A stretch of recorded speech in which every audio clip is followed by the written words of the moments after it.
Well, good afternoon. It's great to be in Southwest Florida. I want to wish everybody belated Mother's Day. Happy Mother's Day. Was able to talk to my mom, which I really appreciate all she's done. And then also my wife is now yet a mother yet again with our third, who's about 7 weeks now. And so we had 3 kids, 3 and under, running around the house yesterday. So it was an interesting Mother's Day. But we appreciate all the moms out there for all that you do, and particularly for a lot of what you've had to do these last couple months. Couple things to highlight, I think, just generally about the state. 64 of the 67 counties were in phase 1 starting March 4th. We've obviously added Palm Beach County. If you look at the trends of some of the things that we monitor, I think you see a lot of positive trends. Today, the state of Florida is reporting 405 new cases for Florida residents, but we've received about 20,000 test results, and that's about a 2.12% positivity rate. We were on the call with the Vice President today, Dr. Birx, and they are really stressing the rate of positivity. Anything under 10% is considered good, under 8 is really good. We in the state of Florida, since for May, we've not had one day where the new cases were more than 5%. It's ranged from 1.87 to 4.83, and that's been a pretty consistent trend, I think, over the last 2 weeks. Another thing, though, to look at as you look at the numbers, and it's not always made clear. Well, first of all, statewide, the trends are good. If you look at our ICU hospitalizations statewide, you go back first week of April, we were over 850 patients in the ICU statewide. Now, that is still much lower given our population than many of these other states, but nevertheless, that's where we were. As of last night, we are at 467 patients in the ICU statewide. Ventilators, 263 ventilators in use for COVID patients statewide. We've got, I think, 6,500 ventilators that would be available in the event that those would be necessary. But if you look at phase 1 and want to see, okay, how are things going on phase 1? If you look at the 64 phase 1 counties, we are looking at about 200 people in the ICU. And the phase 1 counties represent 16 million Floridians. You have 854 hospitalizations as of last night for the phase 1 counties. Again, 16 million Floridians. To put that in perspective, if you take just Miami-Dade, and they have trended down too, and I think they're going to continue to do that, but if you look at the hospitalizations in Miami-Dade, there's more hospitalizations in Miami-Dade than in Collier, Lee, Pinellas, Hillsborough, Orange, and Duval combined, and it's not even close. And so as we look at phase 1, look to see what's happening in those phase 1 counties. For example, today's report from the numbers on May 10th, of the 405 new Florida cases, only 187 of them were in phase 1 counties. And so out of the 16 million, 187 cases, then out of the 6 million with Southeast Florida, you have the majority of the cases still. And that's been a pretty consistent theme throughout this from the very beginning. Incidentally, the percent positive rate for just phase 1 counties for the reports today, 1.43% of the tests, new tests, came back positive. That means 98.6 or 98.57 are coming back negative in phase 1 counties. And so that's a good sign. We want to continue to monitor that, and particularly the hospitalizations and the ventilator and the percent positive. Those are really, really important. We've been in good shape, even including Miami, but obviously when you look at the 64 counties, it's even, I think, more significant. We also unveiled, both by sending to the hospitals, but also for our drive-in, serological testing, antibody testing. So we started doing this for first responders and for healthcare workers in some of our drive-through test sites. So they did it at the Hard Rock Stadium in Miami-Dade, Orange County Convention Center, the Palm Beach site in West Palm, and then at the Jacksonville Jaguars Stadium. This tests for whether your body has developed the antibodies which it creates in order to fight the disease. So if you have the antibodies, that means you had the infection and the disease at some point. Given that we now know probably the bulk of these infections lead to people developing either no or mild symptoms, particularly in the younger age groups, it's really important to do the antibody testing so we get a sense of how widespread this has been, particularly as we look back to figure out when it was first introduced into the United States, which I think is earlier than what people had thought previously. So the antibody testing, we had in Miami, it was about 10% of the people that went through tested positive. In Jacksonville, it was about 0.5%. And so you look to see the more prevalent antibodies in an area where you have more prevalent documented infections. And then a place like Duval to have 0.5%. Duval has had relatively modest in terms of hospitalizations, and they've had a different, I think, epidemic there than they have in Miami-Dade. So we're going to continue to offer this on a drive-through basis. We're also giving this to hospitals, and so I told Larry if Lee Health if they've already asked for it, then you're getting it. If you haven't asked, we'll do it, because having the doctors and the frontline healthcare workers get tested for antibodies is definitely a priority of ours, and we want to continue to do that. So we are monitoring the data. We're also taking additional steps to be able to keep Floridians safe. One of the things that we worked on immediately was policies to protect nursing homes and long-term care facilities. And so in March, we did an order not allowing visitation into nursing homes, but also, and this hasn't gotten as much play, but I think it's critical, not allowing any sick COVID-positive patients to be returned to the nursing home. You look, some other states actually had a policy of forcing nursing homes to take COVID-positive patients back. Some of these nursing homes were not equipped to be able to handle that. And so Florida, we thought that would be a huge risk, and we went the opposite way. And I think that's proven to be effective. But we also understand that as we have expanded testing into some of these facilities, you actually have even some of the elderly residents who get infected, they don't all show symptoms, at least immediately. And so as you're doing more surveillance testing, we've got National Guard units, I got a mobile RV lab, and you identify somebody that's positive, we want that individual, if the nursing home or the long-term care facility doesn't have the capacity to appropriately isolate, and we do have some great facilities in Florida that have negative pressure rooms, have an ability to do it. Many don't, so if you can't do that, we want that patient to be transferred. Now the problem is, was, that the nursing homes got more money to keep the patient there than the hospitals would get to keep the patient here to convalesce. And so we did last week with Secretary Mayhew, sent a letter to SEMA Verma asking for a waiver so that hospitals would be able to get reimbursed at a higher rate if they accept a COVID-positive nursing home patient. And so they granted that waiver request, and it's not going to only be hospitals because there are other facilities that can do this as well. But we think that that's important. If you look around the country, you're starting to see outbreaks primarily associated with prisons, meat packing, and other types of processing plants, and then the nursing homes and assisted living facilities. And so this is really the tip of the spear, and we want to do as much as we could do. So what that means is, even though you look over the last week or so, hospitalizations throughout the state, I think, are down 5 or 6%. That also includes some folks in Miami and Broward who have been transferred in because they were in facilities where it wasn't clear that the facility would be able to prevent an infection from spreading. And so that is something we think isolating people is important, and we think allowing it to spread, particularly in an environment like a long-term care facility, is something that would be hugely problematic. And so we're really intent on pulling all the levers we can to be able to prevent that from happening. One of the things that Secretary Mayhew has done very smartly is she has identified some facilities that are COVID compliant, that could handle COVID patients with appropriate isolation and not run the risk of infecting other people.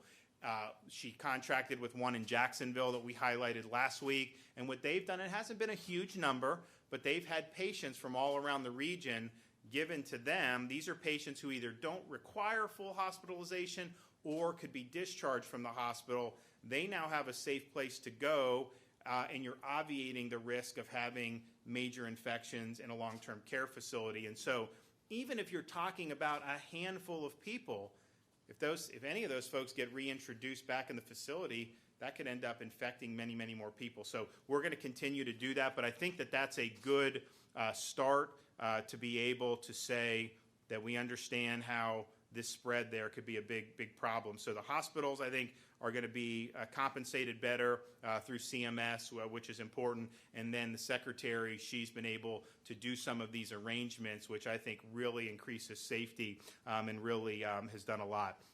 Another thing with respect to testing, well, first with the long-term care, what we've done is I have 50 National Guard teams, 4-man strike teams. They're going around and they're testing at these long-term care facilities. We have had some who have not wanted to be tested, and our view is, and Secretary Mayhew issued a rule, is if you're a staff member, you're working at one of these facilities, you need to get tested because that's how it's being brought in, asymptomatic staff members. Sometimes staff will visit different facilities or different wings within the same facility, so to say you're not going to get tested. So that is required if there's testing available to do it. And so those National Guard teams have done a lot of tests. We're going to keep on doing a lot of tests. We did start the mobile RV, which has a 45-minute rapid test we got from Cepheid. So they are now going, and it's a hub and spoke model where they'll go to a community. They'll have different nurses and healthcare workers go to different facilities, collect samples, bring them back, run them through the machine, and you get the results back on the same day. So that debuted last week. That's going to be going across communities in Florida to continue to be really on offense when it comes to testing at long-term care facilities. That mobile lab, I think, is probably something that we may even replicate if it proves to be successful. I think it has been very successful so far. Another thing that we're looking on getting for the state are antigen tests. So this is a diagnostic test, different from a PCR test. It's basically a rapid test. I think the one that just got the emergency approval from the FDA, I think gives results in 15 minutes. So the antigen test, different from a PCR test, but I think it will be able to be mass-produced easier. You get the results quicker. If you're positive on the antigen, I think it pretty much means you test positive on the PCR. If you test negative, there's a little bit slightly less specificity there. I mean, not a huge deal, but in this, it's important. And so I think the folks who are going to be administering that are going to understand it, but we still think it's something that's important. So we're going to be working on bringing as many of the antigen tests as we can to the state of Florida. We also have the remdesivir, which is a therapeutic that just got approved by the FDA for emergency use. And it's been, the company Gilead, they donated a certain number of doses. So those are going to be apportioned among the states. There were some that went out immediately to the most high-risk states. Florida didn't qualify as that, but we are now getting in this second tranche. So we're going to be getting the remdesivir and then sending it to the hospitals who need it and who think it could be useful for patient care. I have no idea whether this thing is effective or not. I'm not making any representation. I know it's been approved. It's really a decision of a doctor and a patient whether that should be used, but we feel if we can at least get some and give it out, let them have the option, that's definitely the right thing to do on that. So we look forward. We've talked about PPE. Obviously, that's been an ongoing issue. The state of Florida, since this began, we will have, by the time this week ends and all our shipments go out, we will have sent to healthcare workers and first responders more than 25 million masks, more than 10.3 million gloves, nearly 1.7 million face shields, more than 1.1 million shoe covers, 462,000 gowns, more than 200,000 containers of hand sanitizer, 89,000 goggles, and 39,000 coveralls. It's been a very important mission, but it's really important to support the folks who are on the front lines. But we also recognize that our folks working in these long-term care facilities need protection as well. So just for long-term care facilities, the state of Florida has sent more than 10 million masks, 1 million gloves, 500,000 face shields, and 160,000 gowns. And I was able to go a couple weeks ago to the White House and kind of talk about some of the things Florida's done. The federal government was impressed with that. They've mimicked that, so they're now sending PPE to all the long-term care facilities throughout the country. So all our facilities will get even more PPE, which is great. But that's really important because if that's properly worn as required, that could be the difference between preventing one of the elderly residents from getting infected. Quick update on the reemployment. So this weekend, as I promised, it was going to be used to do a lot of processing. So Friday, Saturday, Sunday, the number of payments that were sent out or approved, 764,324. The number of unique claimants that represents is 669,120 unique claimants. New claimants that had been processed and now approved for payment, 166,609. So just from the weekend, you're looking at 442,695,297. So total, I think we're between 1.5 and 1.8 billion that's gone out. But I think certainly the new claimants being moved through was something that I told them we wanted to make sure people were seeing that, and so they have seen it. And so I appreciate them working all through the weekend to be able to make some more headway there. So finally, before I kick it over to Larry, I want to have the physicians talk about some of the things they're doing. Phase one that we did, it really, I think, generally was not a huge change from what had been going on. You did have a lot of retail that had been operating. Now you have more retail. Yeah, you did have supermarkets and people going to Costco and doing takeout. Well, now at a restaurant you could sit outside or limited seating inside. So in those senses, they were small steps to return to normal, but not a huge sea change. I think the biggest change with phase one has been bringing back online these quote-unquote elective medical procedures. And a lot of times people hear the elective and they think, well, is this like cosmetic surgery? No, these are things that are necessary. It may be elective as to when you schedule it, but you need to do it. And so to be able to get this back online, we now have healthcare systems around the state who are moving forward to bring people in to get them care that they really do need. And so I'm going to let them talk about that in a sec. But one of the things I would say is I've been to so many hospitals during this time, met with so many great physicians and hospital executives, and I can tell you these are very safe places to be. If you're having health problems, one of the things that people notice, not just in Florida but around the country, is when the pandemic hit in March, you started to see a huge reduction in people going in with heart problems, stroke symptoms, and most people don't think that those all of a sudden disappeared. It was people were concerned about going in a medical environment given the advent of the coronavirus. And I've not talked to a single physician that would recommend not coming in if you're experiencing those types of symptoms. If you need medical attention, this is a safe place to be. Come in here, see the doctors, and keep yourself healthy. Very, very important. And I would also say for parents, one of the things that we've noticed is a decline in the immunizations for children. The Surgeon General of Florida is a pediatrician. It's something that he will bring to my attention often because we have seen measles outbreaks in different parts of the country just before all this started. And so if you're not keeping up on that, that's a problem. And so follow that immunization schedule, continue to do it. It's safe to do it. It's the right thing to do. And he, our Surgeon General, very, very insistent on that message. So I'm glad to be here. I will turn it over to Larry. I want to thank him for working so hard over these last couple months.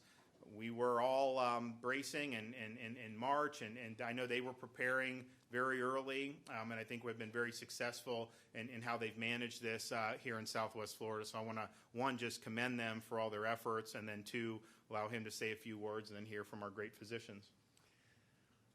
Thank you, Governor. Thank you for being here today and for your leadership through this. We here at Lee Health have been planning since February for COVID-19, and we saw our first patient on March 6th. We set up our incident command center within a day, and we were doing remote testing within 9 days. At the forefront of all of our planning was the safety of our patients and our staff, and we took unprecedented efforts to make that happen, one of which was to suspend elective surgeries. Before the pandemic, we were doing approximately 300 surgeries a day. After the suspension, we dropped down to about 110. And we are ready now to restore doing elective cases on a safe, judicious manner. And this past week, we increased the count to about 165 cases a day, which represents about a 40 to 50% increase from our baseline, but still puts us at about half of what we were doing beforehand. We know that there are patients out there who need surgery.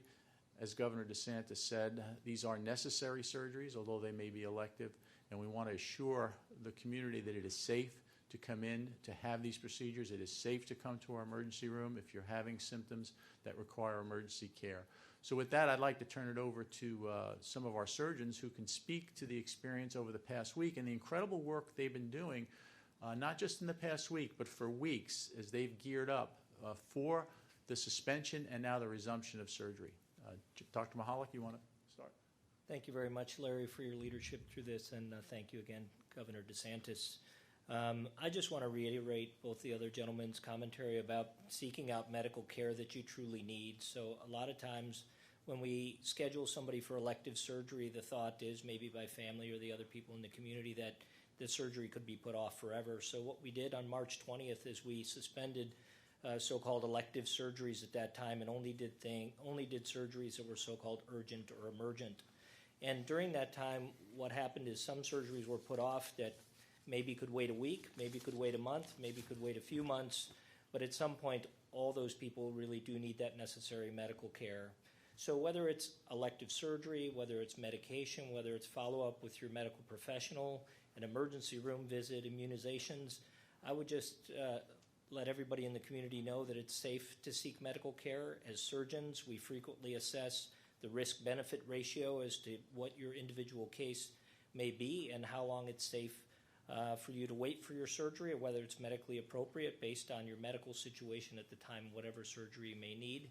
We have a structured incremental plan in place to slowly ramp up surgery, so I don't want anybody to get the impression that we're just turning on the faucet and we're going full bore ahead with all these elective surgeries. What we're doing is we're prioritizing patients according to how much PPE is available, according to patient symptoms and how long they might be able to wait. But I encourage anybody who might need surgery or anybody that might need medical care to make sure and speak to their doctor so they can make sure and understand their risks. Thank you. Thank you, John. Dr. Dyke? Thank you. Thank you, Governor. I'm Dr. Valerie Dyke. I'm the chairman of surgery here at Gulf Coast Medical Center. And as Dr. Mahalik said, we did shut down the elective procedures in what we thought was a very safe fashion because we were challenged with trying to care for our patients, but at the same time protect our most valuable resource, which is our hospital staff, and also we had to consider the PPE. And I think that the hospital system has done a tremendous job with the support of the governor. We have what we need. We feel that the hospital is safe. We are ready to start taking care of patients. We are looking forward to that. We want people to contact us, and we, in turn, are contacting our patients. We have them listed in our offices, stratified case by case. We know exactly who they are and that they need to get in and have their surgery, and we are ready to do that. And I hope that people feel as confident as we do that when we contact them to schedule their surgery, that it will be done in a way that is going to help everyone, keep our hospital workers safe. It will not overstress the PPE because the hospital system is keeping very close track of that every day. And we feel that we are really ready to take care of all of the patients who have waited for us. I'm Dr. Charlie Bisbee. I'm chairman of the Department of Anesthesia. It's been a long road here, and I want to thank Governor DeSantis for all the leadership he's shown. We started out with a committee here with surgeons, administrative teams, and anesthesia from throughout the system at all the hospitals to come up with a plan to manage a situation. We were just going to do urgent and emergent surgeries. We did that successfully. We developed parameters for all the subspecialties as to what urgent and emergent was, and we instituted that plan with a decrease from 16 rooms, for example, at Gulf Coast Medical Center to running 8 rooms. And that was very well done. And one of the special things that happened during this process is the level of camaraderie that we've seen among all of the surgeons, the anesthesia team, all the medical staff, the administration, et cetera. It's almost like we have a group think going here in which we're focused on the solutions. We arrive at good conclusions and then implement plans in a very efficient fashion. Our ramp down committee turned into the ramp up committee just a week ago or so, and we increased our number of elective surgeries by about 50% in the operating room here at Gulf Coast Medical Center. I want to say a few things. All these patients are being taken care of in a very safe fashion. If you'll notice, all the patients come in wearing a mask themselves. All of our staff wears masks, gowns, etc. So our level of concern for the patient is reflected in how we are preparing with protective gear to ensure that there's a minimal chance of any transmission of virus.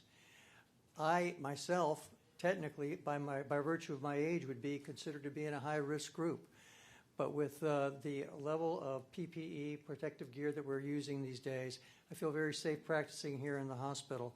And I think that the message to our patients and the community is they should feel safe also. If you have a surgical procedure, if you have a medical issue that you feel needs to be addressed, don't hesitate to come to the hospital, see your doctor, and don't let COVID discourage you from doing that. Thank you. Can you just maybe, Dr. Just like emergent and the things that were still going on, what kind of things have been going on the whole time? And then what are kind of some of the new things that would be just that people would be able to relate to in terms of the types of procedures? Sure. When we started out, we had the 5 chairmen of surgery meeting with the 16 section chiefs of divisions of surgery, like orthopedic surgery, ENT, colorectal surgery. I'm a colorectal surgeon. And we decided within our groups what would be considered emergent and what we would do and what we would not. And then we also decided a system to kind of keep everyone in check for what we would schedule. And that has not been a problem. It's been a very collegial atmosphere as far as really keeping the surgeries limited to saving life and limb, fractures, cancers, infections. So for my line of work specifically, I would say we've taken care of colon cancer. If someone has had diverticulitis and they're waiting for their surgery, now we're moving into that phase where it was not an emergency, but you know that you needed to move forward with surgery, and now we're going to be able to do that. Moving forward, we're going to get to people who need to schedule their 50-year-old screening colonoscopy. We're not quite there yet, but we're moving in that direction. So we're going through in a very organized fashion. And we literally have lists of patients in our office, and they're organized that way so that we know who we're able to contact first. What's been the response? I don't know if anyone could take it from patients about wanting to come in versus not wanting to come in. Have you seen any change over the course of the last 2 months about people being more willing to come in? Yes. I'd just be interested in your thoughts. Sure. That's John Mahalik, orthopedic surgery. Yes, in the beginning, I think that we had a lot of fear across the spectrum within the community as far as whether they would want to access even private health offices, access the emergency room, access the hospital. And it seems as people are becoming more comfortable with the data, more comfortable with where the virus is, that people are beginning to seek out more care, and that seems to be apparent by the volume of patients we're seeing in the office and the response we're getting from patients when we're contacting them, letting them know that their semi-urgent surgery that could be delayed now can be done since the elective surgery ban has been lifted. So we're We're now moving to a phase where I would say we still do have some people in the community. Maybe they're at-risk individuals, maybe they've had some exposure, maybe they have some other fears who are still somewhat afraid, but the pendulum has clearly swung in the opposite direction by this point. I just saw a patient today who just had a hernia that needed to be repaired. And talking about urgent and emergent situations becoming more necessary as time goes on, he has a wife that is somewhat of an invalid, and he has to lift her frequently, and the hernia was getting worse and worse.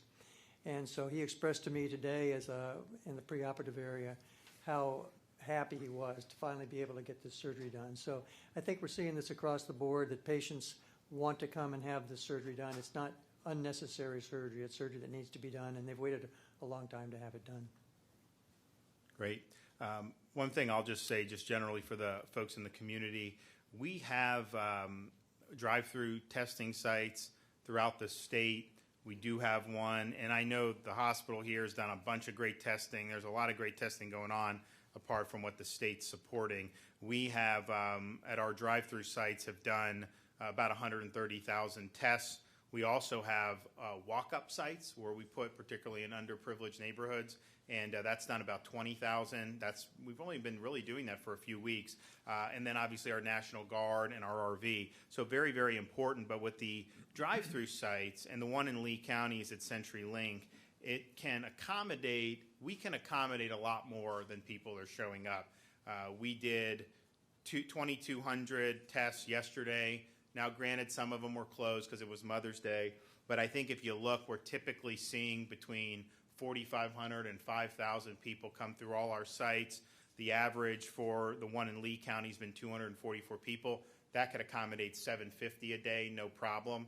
So if people want to be tested, this is certainly one avenue that you can go, and we'd encourage people to want to come out and be tested. It's important to have access to testing throughout the state, which we've worked really, really hard on for the last couple months. We do have sites in most of the areas, certainly with any populated area at this point, but we just need more people to want to go out and get tested. And look, maybe just people don't feel sick, which is a great thing. But even if you don't feel symptoms, if you think maybe you were in contact with someone who has tested positive, or you just feel a need to, we would encourage you to come out and to get tested. So, and with that, I'll take some questions before I have to get going. So there are Eagle-IS with NBC2. There are monitoring social media, thousands of people who are still asking why they haven't gotten a check after 9 weeks. What could we say to them? And we're also hearing about sporadic payments going out. People may be getting one or two $600 checks. So I went over the figures. I told the folks. So by the beginning of last week, there had been close to 500,000 unique claimants paid, and there had been over $1 billion that had been paid out. But then we did hear some people say, hey, I've been in the queue. And so I asked the DEO to look at that, and I think what happened was there was just some of these folks may not have had all the appropriate information. So they worked hard to be able to get that information, and I asked them, please, process. So they processed 166,609 new claimants over the weekend, and so that's a huge amount, particularly for this system. And so over the weekend, you had 669,000 unique claimants, and they got almost $450 million.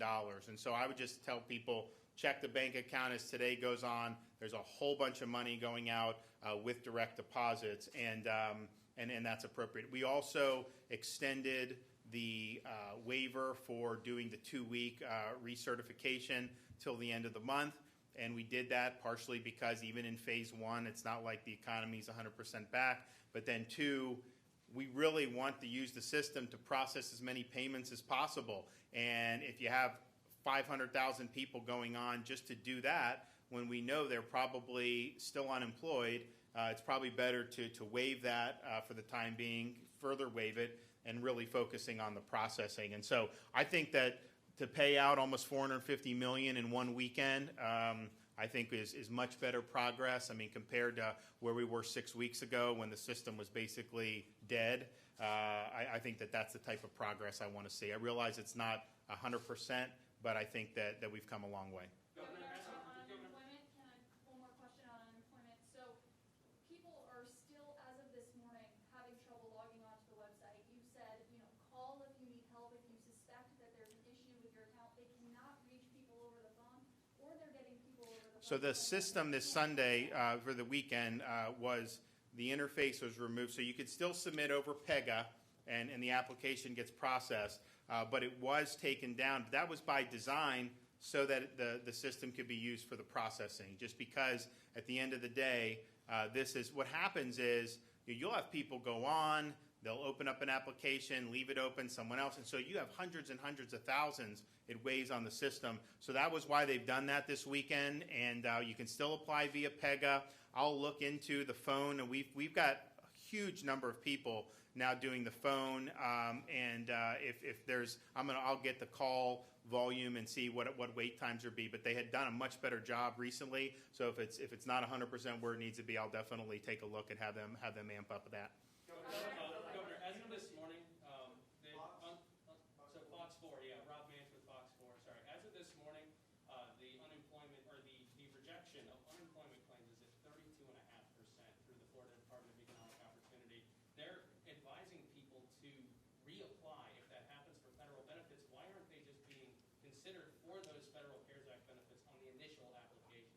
So just so people know, in a normal situation, the majority of people who apply for unemployment don't qualify.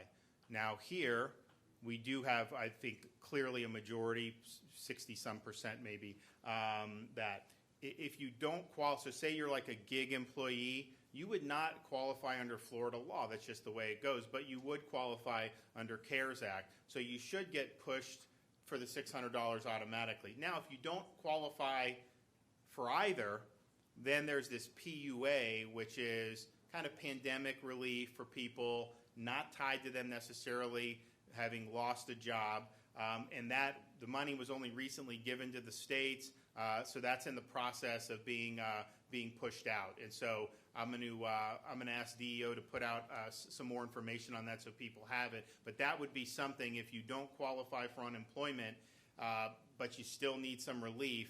That is what that CARES Act money is for.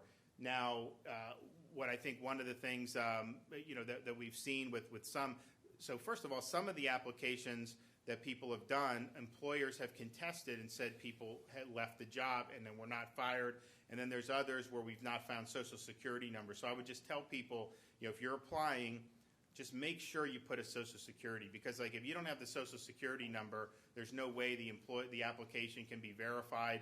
It's amazing because the federal supplement to this is significant in terms of what these benefits typically would pay. It's more than you would typically do under a normal situation. So we've got people applying from foreign countries who've never even been to Florida. We've got people applying from other states who've never, that we can tell, have ever even worked in Florida. So there's just a lot of things that you have to go through in terms of fraud detection. So if you have that Social Security number, then it makes it a lot easier. One of the things I had the DEO folks do this weekend was to make sure that they were more quickly processing people in terms of making a monetary determination that had been holding some people up. I said, you got to do it quicker, and they did do it quicker, and we're able to push through a lot of folks. So, we're looking at now, we're going to be close to $2 billion, I think, as we continue to process over the weekend, and the bulk of that is probably in the last 4 weeks, once the system got a little bit better. Two more right here.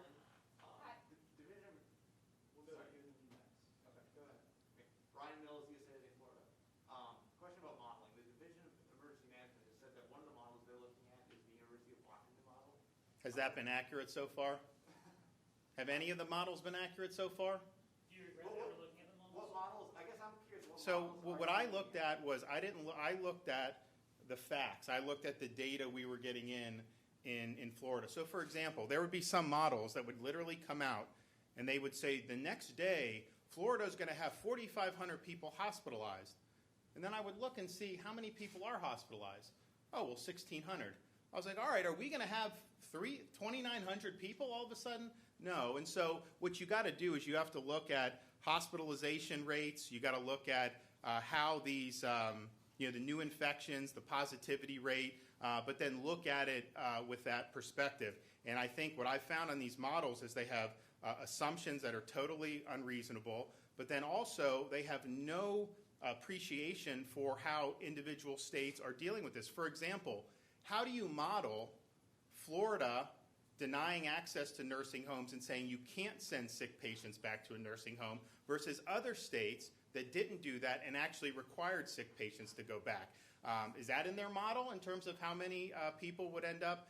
Obviously, I think that's made a huge difference if you look at Florida's rates versus some of these other states' rates. How do you model Florida moving to phase 1 with 64 counties and then not with, say, Miami-Dade? And I've not seen any appreciation for any of that. And so we're going to continue to go based off the facts. But look, these models, there was one model that was printed in newspapers that said by April 24th, Florida would have 464,000 people hospitalized. Now, for those who know this business, Florida's only got 70,000 licensed hospital beds statewide. So to have 464,000, that would mean you have 300,000 people who are ill and in need of hospitalization who would have no place to go. Yeah, we could build some field hospitals. We can't build 300,000 beds. That wouldn't have worked. So you're really projecting massive fatalities, 100,000, 200,000 if you really look at that. And that was something that was being printed in newspapers. What was the actual number of people hospitalized on April 24th in the state of Florida? About 2,100. So a little bit different in terms of what was projected on that. And so I think that when you go by the facts, when you actually know what's happening on the ground, when you actually understand the diverse communities that we have, when you understand how people operate, when you understand what doctors are seeing on the ground, when you understand what hospitals are seeing on the ground, that's how you make these decisions. But let's just be honest, the models have not been accurate, and Division of Emergency Management may do it, but I can tell you, I've talked with Jared multiple times about we need to go based off facts and based off evidence and not go based off conjecture. Are there models that you looked at that Hi, you were not? Morgan Reiner with Link News. Good afternoon, Governor. State sales tax revenues are way down. For the month of April, it's projected to be well over $1 billion. School districts here across Southwest Florida and across the state are preparing themselves for budget cuts. What can we tell them to expect when, and might you suggest a tax cut as projected in the Sunset Clause? So we're looking at this now. Obviously, we receive money from the Federal CARES Act. We obviously are looking to get our economy back up on its feet, which I think will be important. And so we're monitoring the collections. We also are looking to see what's happening in Washington, D.C. I specifically have put off accepting the budget or looking at the budget because I wanted to see how all this went out. Remember, we started doing 15 days to stop the spread. And that was basically, there were some restaurant limitations, bars, all that, but it's supposed to be 15 days, and then it went into another 30. And so I think that's caused a lot of problems throughout the country. In Florida, I think we've mitigated it more because of the approach that we've taken, and so perhaps we'll have an ability to bounce back. At the same time, some of these revenues are driven by things like tourism, and that obviously is taking a hit, and that's really not going to be about whether government says you can do it or not as much as it's going to be about public confidence. So we'll look at all that and see, and then once I get a sense of what's going to happen in D.C., which they are going to do something, I think, for states this week, then I'll have to look at the budget and make those decisions at that time. But I don't think it wouldn't have been appropriate for me to have signed a budget knowing that we were going to have these uncharted waters. But it's also, now that we're in uncharted waters, I should see what are all my tools to deal with it. And I do think that you're going to see an effort on part of the federal government to help with some of these states. And fortunately, Florida is a state that is had been healthy going into this, and so whatever is done for some of these other states, if that's done for us, that's going to make it much better. So stay tuned on all that. Hopefully, we'll be able to figure out where we're going to go. I don't think we're going to need to do a special session for the rest of this fiscal year, but I think obviously looking at next year's budget, really going to be determined on what what we're looking at in terms of economic recovery, but then also what type of federal assistance that we get. Thank you. One more question regarding